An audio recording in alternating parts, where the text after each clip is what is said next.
স্বাগত জানাচ্ছি স্টার নিউজে। আমি এই মুহূর্তে আছি ঝিনাইদহ শহরের প্রাণকেন্দ্র পুরাতন ডিসি কোর্ট চত্বরে। পরিকল্পিত বনায়ন করি, সবুজ বাংলাদেশ গড়ি স্লোগানে ঝিনাইদহে শুরু হয়েছে সপ্তাহব্যাপী বৃক্ষরোপণ অভিযান ও বৃক্ষ মেলা।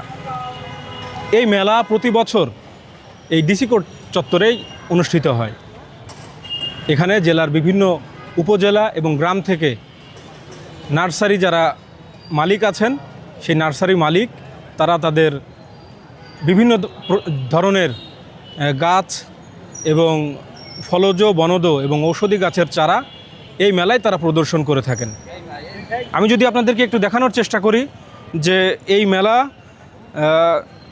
এরই মধ্যে সকাল 9:30টায় জেলা প্রশাসক মহোদয় উদ্বোধন করেছেন এবং এই মেলা উদ্বোধনের আগে ঝিনাইদহ জেলা প্রশাসন ও সামাজিক বনায়ন জোন ঝিনাইদহের উদ্যোগে একটি বর্ণাঢ্য র্যালি অনুষ্ঠিত হয়েছে এবং সেই র্যালি শেষে এই মেলার উদ্বোধন করেন জেলা প্রশাসক মোহাম্মদ আব্দুল আওয়াল।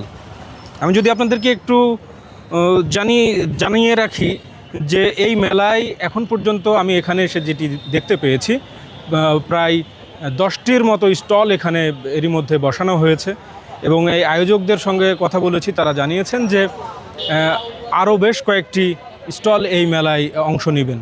আমি এখন আয়োজকদের একজনের সঙ্গে কথা বলার চেষ্টা করব। এই মেলায় আপনারা কি প্রজাতির গাছগাছালি?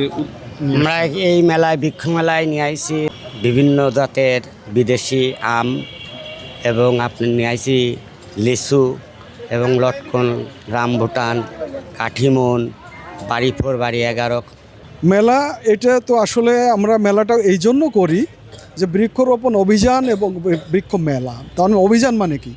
অভিযান এবং আন্দোলন, অভিযানকে আন্দোলনে রূপান্তরিত করা এবং এই আন্দোলনটাকে একবারে প্রত্যন্ত গ্রাম পর্যন্ত ছড়িয়ে দেওয়া এবং মানুষকে গাছ রোপণে উদ্বুদ্ধ করা। ফল ফসল উৎপাদনের এক উর্বর জনপদ ঝিনাইদহ নার্সারি মালিক সমিতির সভাপতির সঙ্গে আমি কথা বলেছি। তিনি জানিয়েছেন যে এই জেলায় প্রায় 360টির মতো ব্যক্তিগত উদ্যোগে নার্সারি গড়ে উঠেছে, যে নার্সারিগুলো থেকে প্রতি বছর প্রায় 5 থেকে 6 কোটি টাকার ফলজ, বনজ, ঔষধি এবং ছাদ বাগানে উপযোগী বিভিন্ন ধরনের গাছালি বিক্রি হয় তারা জানিয়েছেন। এবং এই মেলার যারা আয়োজক তারা বলছেন যে এই মেলা যদি 7 দিন ব্যাপী যে মেলা, সেটি যদি আরও 7 দিন বাড়িয়ে যদি 15 দিন ব্যাপী করা যায়, তাহলে জেলার বিভিন্ন প্রান্তিক নার্সারি উদ্যোক্তা তারাও এই মেলায় অংশ নিতে পারবেন।